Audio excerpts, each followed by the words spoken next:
right, guys, here we're going to talk about a movie. Today we're going to be talking about Christmas Vacation 2, Cousin Eddie's Island Adventure.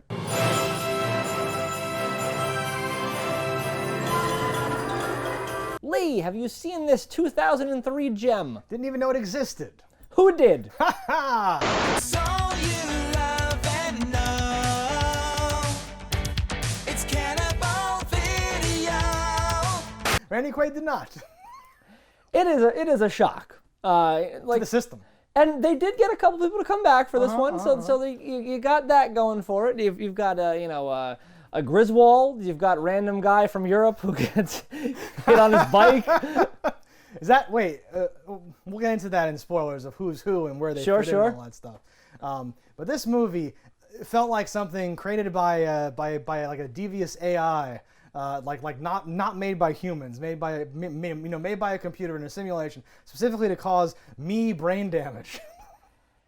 It is an obstacle to overcome watching this movie, but in a weird way where it does feel like I'm strapped in a chair and like the CIA is watching me while I watch the movie. I don't know who this was made for. I guess children, but it's not necessarily related in any way to these characters. And you take this beloved character of Cousin Eddie and are you defending this drop movie? him down to his lowest common Is that denominator. what you're doing? Because you've acknowledged that you felt like a test subject, which is the vibe I was going for here. I'll say this. Definitely say you should watch it if you've never seen it, because you won't believe what it is. It must be seen to be believed, of course. Yes. I can't even talk about it without spoiling it. So Cousin Eddie on an island vacation. That's what this movie is. If you've seen it or don't care, follow the spoilers. And if not, pull out now. If you need a place to rent content, you better listen. We're Cannibal Video and we eat the competition. All right, guys, here we are for the spoilers of Christmas Vacation 2. Lee, let me hear them spoiler-filled thoughts. I think I know what you're getting at. Like, there's a certain charm and like fun to how bad it is, but like this is bad in a way that like does bother me. Cause like, I'm always trying. I'm always like, well, hey, it sucks, but at least they did this, or like they set this thing up and then this happened. There are so many scenes in this movie where it just quickly fades to black, where it just stops, and then like we never go back to that. But not in this outlandish like, oh, there's a bunch of little skits that are barely connected way. In a way where it's like you're setting things up. There's supposed to be like an arc at the end. All these things are supposed to come into play and nothing does, and it's very strange. Go get it!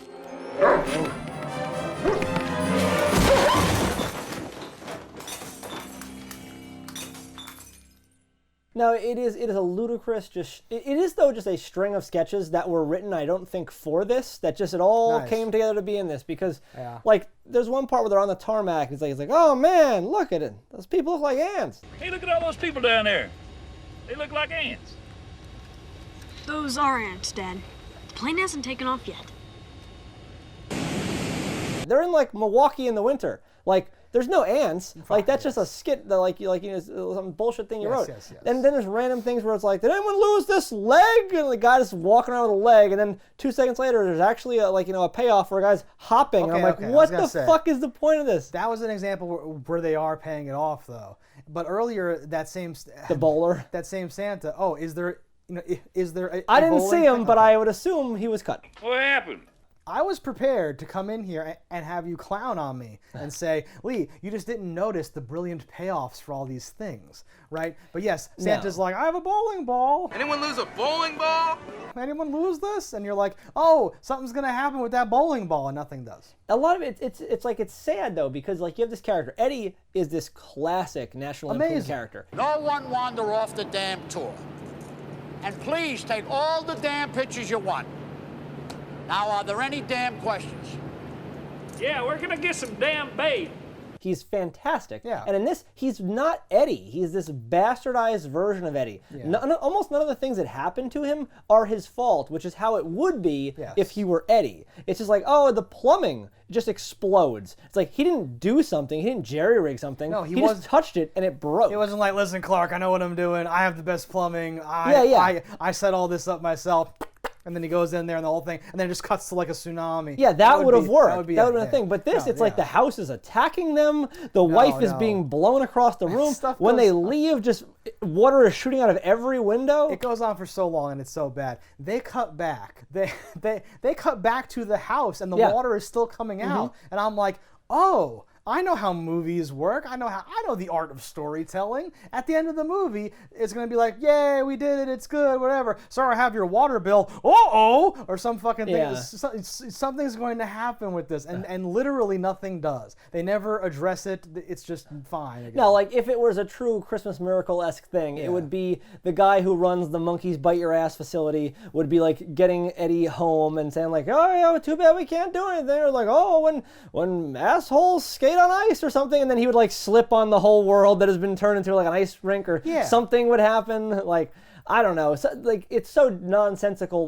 throughout the whole film. But they cut back for this joke where the guy's like, I'm the plumber and I'm dubbed over the scene of the same water flying out of your house forever. Hi, Ever Ready Plumbing here. We got your emergency call and we'll have a man out to your house within 30 days. And Merry Christmas! And I was like, this could be a good joke. I'm going to keep my eye on this. No, that was the joke. Yeah. The joke's over. That's bad. Similarly, this weirdness of like their guide there is from where they're from, seemingly from the facility where Eddie may have already worked at and encountered her. Okay, listen. And she is the wife of the one that, what the fuck is her name? Audrey is having an affair with? If we don't die, I'm going back to my husband. Your husband? Yes, Daniel. He lives in Indianapolis. Audrey's from the other movies, right? Yes, she was. I'm I not think a she was in vacation European expert. Vacation. Okay. I'm not a vacation expert, so I'm not going to front like, oh, they ruined this character or something. I don't know her at all. I was just impressed that they got another person from like they probably literally went through the whole thing like, okay, who can we get? Ethan Embry said no. How about his sister? Yeah. No, and like she shows up and her first line is, I'm going to kill myself. Catherine, Cousin Eddie, I'm going to kill myself. Merry Christmas. Yeah. And that was just the actress saying that because she had to be in this movie. No, she looked great though. Like she's because what is 20 years? Yeah, like and like the mom as well. She's from the movies, I think too, right? When they show up or something or whatever. Yeah, that's cool that they have some sort of reference to the whole thing. All of our other kids take after Eddie, except for our daughter. She's a marvelous stripper. So this movie, obviously, it's got a vacation. It does.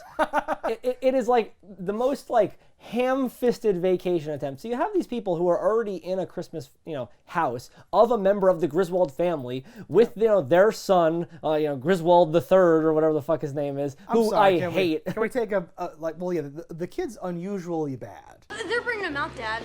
He's still asleep. The local authorities insisted that they fumigate him first. They didn't like the way he smelled.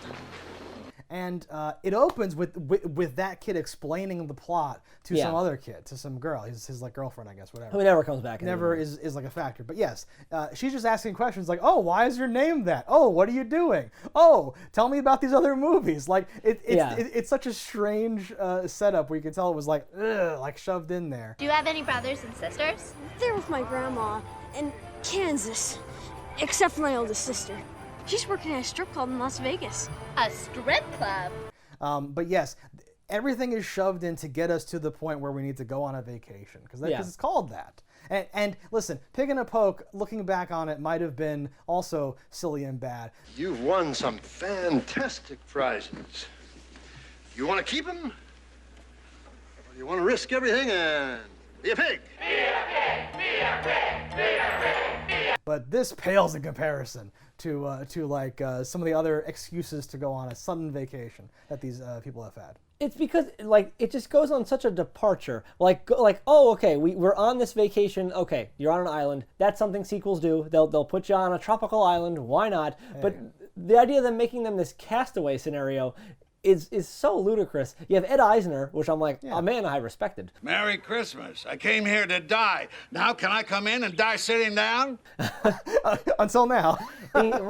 R.I.P. But this did not do anything for his legacy. Is he dead? He has recently passed. I thought you were saying you used to respect him. Now that you've watched this movie, that's all over.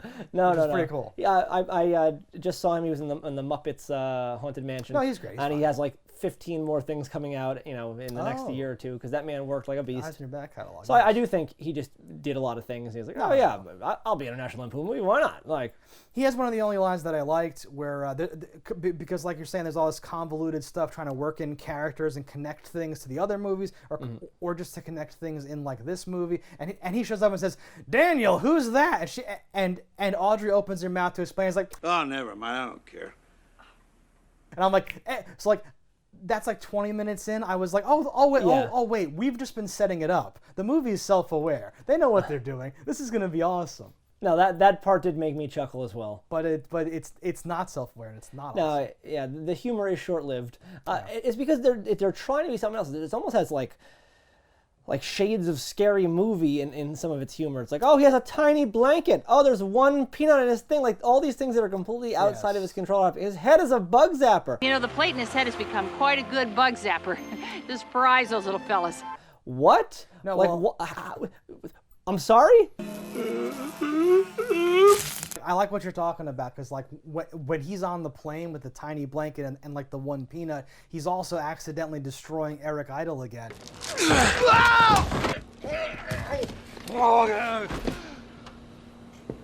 When he gives him the one peanut, though, that was funny. No. Like, only funny with him, and he's a very funny man, and they managed to make him just. Yes. Peanut.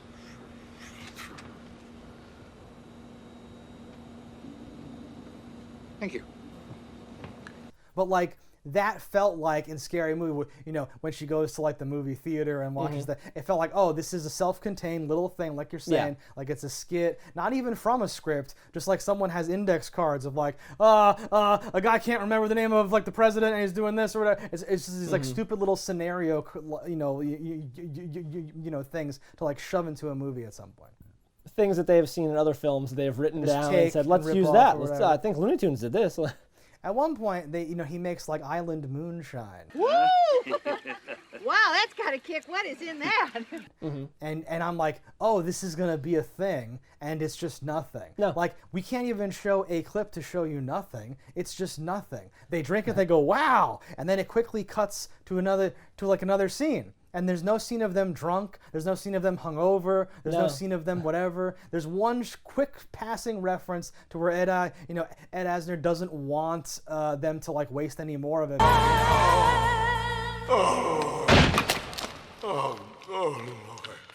Because he presumably likes it, but there's no footage of him even enjoying it. It's just nothing. It feels so weird. Certain parts feel stretched. The part at the end with the plane and everything, I'm like, they just keep using the same footage. That's the same footage over and over again, yeah. Where I'm like, oh, but like not in a funny way. I can't stress that enough. In a way where they were like, we only have 55 minutes of footage. This is supposed to be a movie. Just keep adding things to it. I don't know. No, Andy!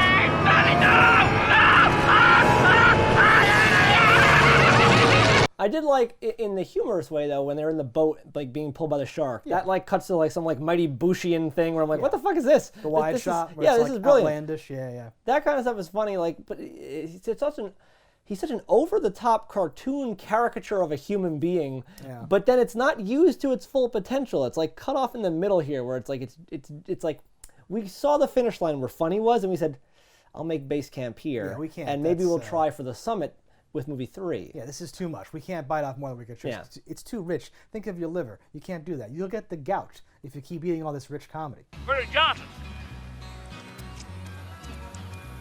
I'm Eddie. This here's Uncle Nick.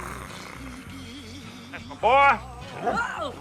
So we went from 89 for movie 1 to 2003 for movie 2, just to give us Eddie getting toxic waste pumped into his brain so he could play Tic Tac Toe against a monkey.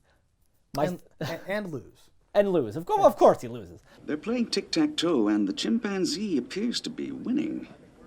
How is this possible? Because the monkey is smarter. My thought is it has to be that the rights changed hands to someone who said, oh, we own that? Yeah, I can make $30 off of this. Like, something had to have happened. It's such a weird, fake, non-movie, and that is almost why I recommend it, because of where it came from. So it's like the meme of like, this is where we started. This is where we started. went. How it's going. Yeah, like it's such a weird I can't say it enough that it's such a strange movie, simply because these are characters you know, and like Eddie, a character you love, like Shitter's full, like Shitter was full! Ah, yeah. You checked our shitters, honey? that's a great character, and now you have him 20 years later.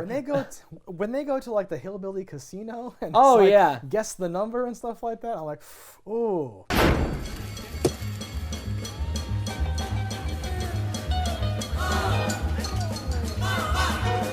Four. 7.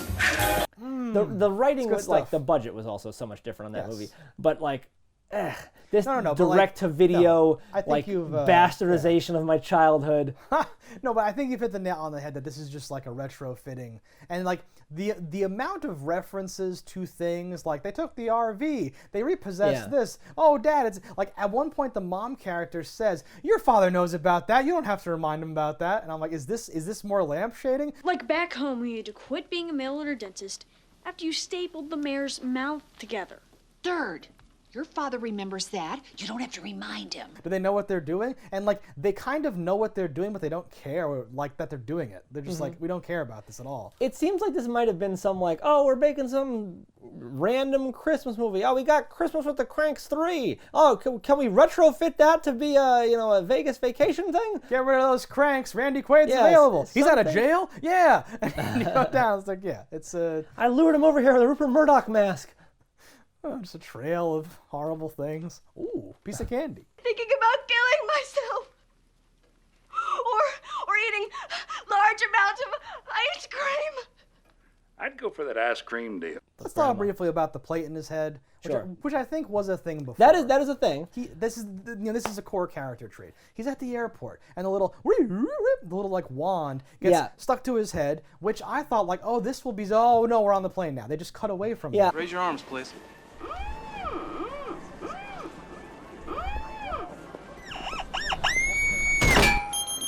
I mentally happens. noted, I go, What's the happening? people that made this movie think a metal detector is a magnet. Oh, please, who cares about that? The important But can you part imagine is, a grown man who has the ability to write going, oh yeah, you know that thing they're waving you? If it sticks to you, that means they know you have a gun. like, oh no, it's not detecting magnets. This is happening for a joke, and it makes a weird Yes. noise, and Randy Quaid crosses his eyes and is like, oh, I can't get it off my head or something. But I expected, there to be a joke after that, so something to happen, and just nothing happens. So I'm like, okay, listen, that was just a reminder. They planted that he has the thing in his head. This is the reminder. For the payoff later. Yes, like I Oh, know, and there was and I the know big magnets don't payoff work of like a that. few bugs landing on his head on the island and getting zapped. So again, I'm like, that's a reminder, right? Now we're flying around. We can't land the plane. Oh no! Don't don't hit the tower. That's where I am, or something like that. This weird line comes over the like thing happening, right? Whatever you do, don't hit that building. You see, that's the tower, Eddie, and that's where I am. I'm like, oh, this dude, they're gonna like lose contact, and then the plate in his head is gonna start to receive the signal from the air traffic controller, and this is how he's gonna save the day. Because like there's. Like there's no joke there if he just keeps trying to land the plane and then eventually does. That wouldn't be a thing you'd put in a movie. That would be like 7 boring minutes at the end of your movie where you're reusing footage and cutting between stuff. That would be malpractice of the highest order. They couldn't do that. I've been with you on this journey for over an hour. It must be building to something. Of his talents, the toxic waste, the kid, everyone, all the things, the father who was in the military, all these things must have come together to someone on this fucking plane must have something that will change things and make it like overall like we're gonna funnily solve the problem now. No. And nothing happens. He just keeps trying to land the plane, and then eventually the plane is landed. I could be mistaken, because I haven't seen Vegas Vacation in not Vegas Vacation, I haven't seen Christmas Vacation in quite some time. Vegas Vacation, though. Okay. But in Christmas Vacation, I have a memory, and it could be, sometimes I make things up to suit my needs or whatever, but I have a memory of them going sledding and him and Eddie saying something to the effect of oh no, I had the metal plate taken out, it's plastic now, can't risk it, and doesn't go down on the the sprayed up lens. I remember that too, yeah. Say he had to replace it with a plastic one, and it ain't as strong, so I don't know if I ought to go go sailing down no hill. So like that happened, right? He doesn't even have the metal plate anymore. This is like Tony Stark's arc reactor, though. This is fine. We just pretend it's this in the other movie. It's like whatever. Yeah. So like, it's not even metal. Yeah. Yeah. Okay, but what does that mean? Someone only no, this is a sequel to the first movie, not to Christmas Vacation, but it's called Christmas Vacation because of where it fits in the like title canon. I don't know. This is a soft reboot of Christmas Vacation. It's not actually a sequel. It must not be. Dad, you can't land on the tarmac! Probably not, but I gotta try. This is a seaplane, Dad! A seaplane! So in the European Vacation, there's the bicycle guy, the one they're in the roundabout and they accidentally hit him. He's so nice. No harm done. Yes, it doesn't hurt much at all. Let me pay for the damage. Oh, good heavens, no need for money. No. Are you sure? Oh, yes, be perfectly all right.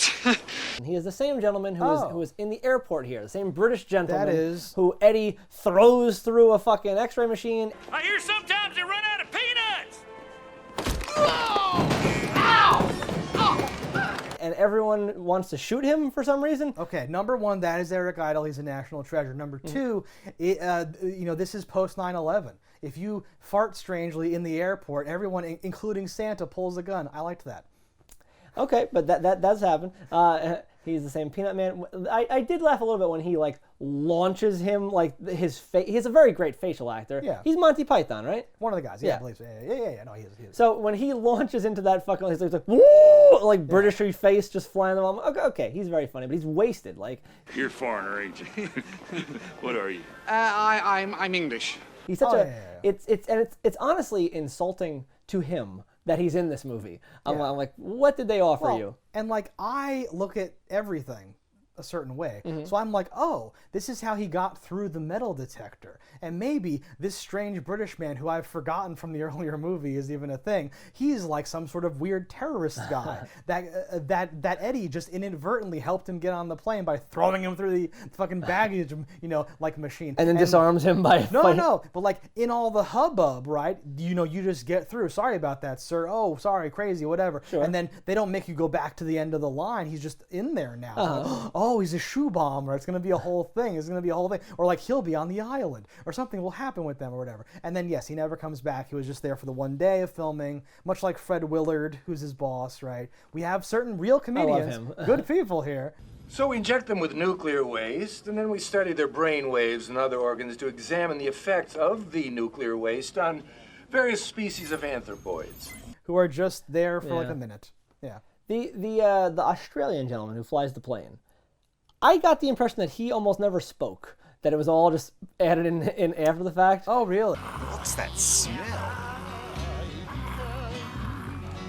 It didn't and I could be wrong. A lot of those things just didn't look like his mouth was moving, or they were talking when his head would turn, or things were happening. I was like, but then later on he talked. I'm like, okay, he can talk. So the movie has those pry marks on it, those like tool marks that I'm fascinated with now, with like bad editing. We often watch movies that, for all their other faults, are decently edited. Sure. This one, there's a great example of something like this, where they're panning over the boat, and Ed Asner's trying to like start the boat and everything. Leave it to me. I was in the Navy. And they have to add text. ... 1 hour later. Yeah. There. Okay, why is that there? Because as filmed, the scene looks like it's happening seconds after the previous scene. There's no communication, so you don't know why this is supposed to be funny. You don't know why they're cheering. Yay, you figured it out. Or it also doesn't make sense even in context of 1 hour later. Yes. Oh, the keys that were sitting on the what was he doing the whole time? There's only so many goofy things you can do with three knobs. And this is a movie, so you can keep, you can be like, Ed, just fuck around in there, and then just keep cutting to that, and then add a funny scene. Well, son, when you fish, you gotta do it with the bait. And he's like, Dad, I don't think that's how it works. No, trust me, son. Yeah. Have a fucking thing going on, in the boat, and then have someone else being like, I'm hungry, I'm bored, and like make us feel that they're waiting this whole time. So when he goes, oh, it's the keys, and then someone's like, or have the mom be like, no. Yes, he was in the military. He's great. Don't worry, he'll figure this out. Oh, didn't see the key. And then cut to Miku being like, uh-oh, what's going on? Like make a thing out of it. Don't just paper over it. Even the idea that the boat fucking just drifts away. Oh, you didn't drop the anchor? I thought you were beached. Are you not beached? Why did you get off the boat in the first place? Why did you leave this boat? It's also funny that like he is the boat guy. He's like, "You didn't anchor the boat." He like freaks out at them. That that kind of lines. But yes, they're in like thigh-high water at that point. Yeah. Which is also okay. That's funny too when he does this one and like the water comes out of his ear, like his head's empty and just full of tubes. It is. It's pretty good. Did anyone anchor the boat? Mika is also very obviously, and like they say this, which is good and funny, because like she's like Korean or something. Like she's not like they're in Hawaii, I think, or whatever. I assume they're in Hawaii, but at one point he throws a spear and it hits an elephant. So I'm like, I don't know where they are. Here we were trying to find the perfect sound.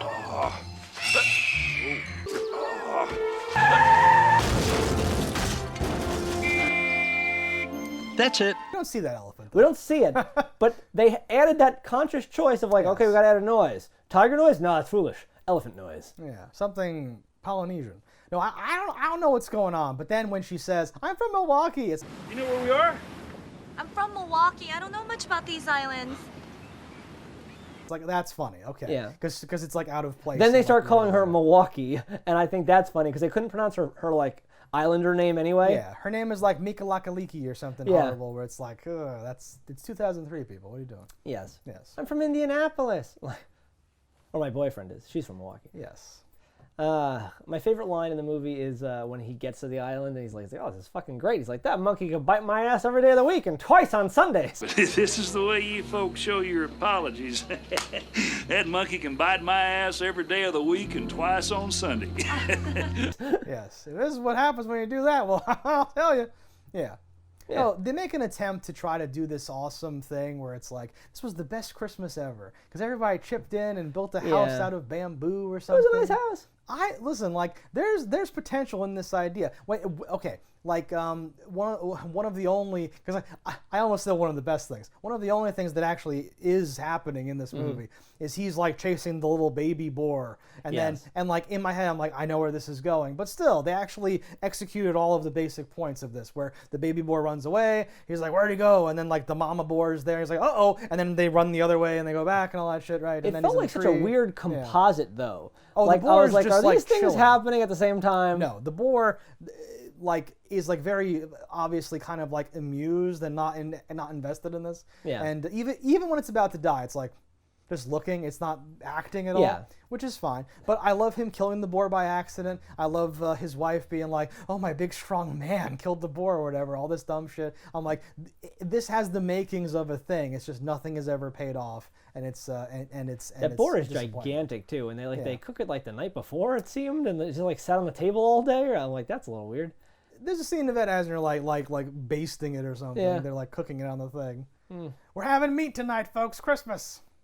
It's so weird to make Swiss Family Robinson version of Christmas Vacation 2. I can't get over that because there's enough cheap, easy jokes just revolving around Christmas itself. Like you probably padded your budget to like 80% of it is just like, oh, we wanted to be at a beach. Like, and honestly, that might be how you got some of these actors. Like, okay, it's going to be a vacation. We're going to be shooting in Hawaii for 2 weeks. Oh, yeah, I'm going to go to Hawaii. Like, right? Where it's like, we're not paying a lot. The movie's obviously bad. Please don't read the script until right before your scene starts. And we're going to, like pay for this vacation for you. Yeah, we'll give you $100,000 and you get to go to Hawaii. Oh, yeah, okay. I mean, I'll do it. I'll throw in haircuts. Exactly. No, and like, you didn't need them to be stranded, right? Because he's already stranded wherever he goes. Yeah. Because he's Eddie, right? So, he's honestly better off without debt collectors, like, you know? No, I'm saying like he could have just just the culture shock of like I got laid and just like all this dumb stuff could have could have been the whole movie. Eddie in a homeless shelter, I think, could have been a funny movie. Like, Eddie just gets on a line at a soup kitchen. He's like, "Oh man, they're giving out food here," and like he just becomes a bum for like a movie. That's that's like a 30 Rock episode. That's amazing. I think that'd be funny. Someone accidentally becoming a bum, or like Always Sunny in like Philadelphia, where like he just misreads all the signs. Everyone's so friendly here. He's just doing this. Yeah. But it's Christmas Vacation because he's vacationing into the world of the homeless network. Yeah. He thinks he's going to a bed and breakfast breakfast, but he really is going there. He's hanging out with people like, oh, okay. But like, you know, especially him. European style. Yeah. You know, Randy Quaid's a funny guy, and I think like giving him like that kind of stuff to play with and lines that were actually funny, rather than relying on weird things like a shark pulling him half out of the boat and goofy stuff like fighting a boar. I'm obsessed with this idea now because it's like, oh, we all sleep in the same room. Oh yeah, no, this is more traditional. This is a fancy thing or whatever. Oh, everyone smells. That's European. Yeah, no, yeah, literally. Like, oh, everyone smells bad. Well, you know those toxic cleaning chemicals, right? These people are all natural. This is, you know, this is how we're supposed to live, honey. Yeah. And she's like, I don't know, dear. And he's like, no, come on, it's fine. And like, because like, and at the end of the day, they realize how good they have and this and that. Like real Christmas dinner. He needs some. Yeah, no, like it'll end with them getting the RV back and like all the homeless people hanging out with them and like living in forever and stuff. But like he wins a scratcher and like buys a trailer park, and now they're all big family. He just Mr. Magoo's back into his old life, and he's like, that was fun or whatever, and like still doesn't understand it. Like Eddie needs someone like Clark to play against. That's what I'm saying. Yes, and there was no even character like that. Doesn't do that. Yeah, he has no straight man. There has to be someone going, this is not how life works, but everyone there is like, this is how life works. Yeah, it doesn't work. Again, that could be the joke, because at the end it's like we learned the true meaning of like Christmas is to build a hut out of bananas or something. But, or have the fucking monkey company be evil and they're trying to get rid of him or something. Yes. Like Listen, there needs to be something happening, and they're too dumb to die. Like they're like the stupids, but not stupid enough. I was waiting for the radiation that made his ass heal. He'll be fine. You pumped so much atomic waste into him that the area where the chimp in him healed almost immediately. Thank God. And most importantly, the chimp is okay. To like come into play while he's out there, where he's like the perfect. He like catches a fish in his teeth. He's like, I don't know, honey, I can just do it or something like that, right? Oh, you guys can't see in the dark? Like that's not that bad. It's not that bad. I think the radiation has done something to you, dear. Where he's just super powered or whatever. Yeah, because that's a much better angle. Because yes, Mika like gets in the van and it has the atomic testing logo on it. Yeah. Like this is a tour, like for one of their branches or something. This is like a thing. So yes, it all could have been them pulling the string. I found this hatch out in the woods. It could be there's a polar bear over there, honey. It could be a whole fucking thing. It would be amazing. But no. Yeah. Instead, the movie's just nothing. Don't watch it. We just pitched 3 better movies. What could have been.